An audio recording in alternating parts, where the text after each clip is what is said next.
But the gentleman from California is recognized for 5.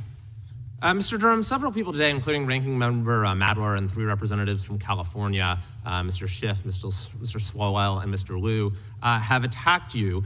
Ranking Member Nadler called your report a political exercise with ethical ambiguity. Mr. Lieu called you a partisan hack. However, it seems that they're taking issue not so much with the conclusions of your report as those of Mr. Mueller's report, which concluded that the investigation did not establish that members of the Trump campaign conspired or coordinated with the Russian government in its election interference activities. That conclusion directly contradicted statements made on the record by those representatives. For example, Mr. Schiff in 2017-2018 made statements such as, the Russians offered help, the campaign accepted help, the Russians gave help, and the president made full use of that help, and that is pretty damning. He also said there's clear evidence on the issue of collusion. He said, I think there's plenty of evidence of collusion or conspiracy in plain sight. Mr. Durham, the gentleman yield? Are those statements supported by the conclusions of the Mueller report? The gentleman yield? No.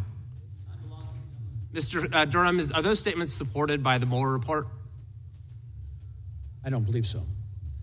Mr. Nadler stated, it's clear that the campaign concluded and there's a lot of evidence of that. The question is, was the president involved? Mr. Nadler also said there was obviously a lot of collusion. Mr. Durham, were those statements supported by the Mueller report? I don't believe they are supported by the Mueller report. Mr. Lieu stated in a press release in March of 2017, the bombshell revelation that U.S. officials have information that suggests Trump associates may have colluded with the Russians means we must pause the entire Trump agenda. We may have an illegitimate president of the United States currently occupying the White House. Mr. Durham, did the Mueller report establish that we had an illegitimate president occupying the White House? Not to my knowledge. Mr. Swalwell stated in 2018, in our investigation, we saw strong evidence of collusion. Did the Mueller report support that there was strong evidence of collusion? Not to my knowledge.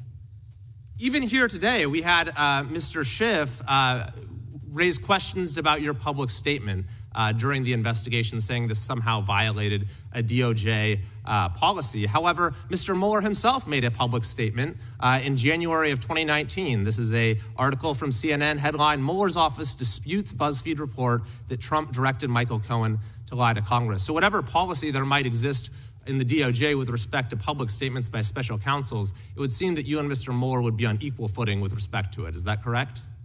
It would seem so. Mr. Nadler, Ranking Member Nadler also suggested that we're only here today because of the recent indictments of President Trump. However, you received your assignment as special counsel in 2019. Is that correct?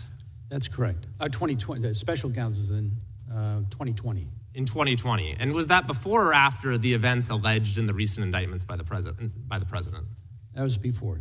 And is it customary for a special counsel to come testify in Congress upon the issuance of the report? This is my first experience of this sort of thing. So I know that Director Mueller had occasion to testify before Congress, so I guess this is not unique. So it's pretty likely you would have been here whether or not the president had been recently indicted? Yes. Contrary to Ranking Member Nadler's statement.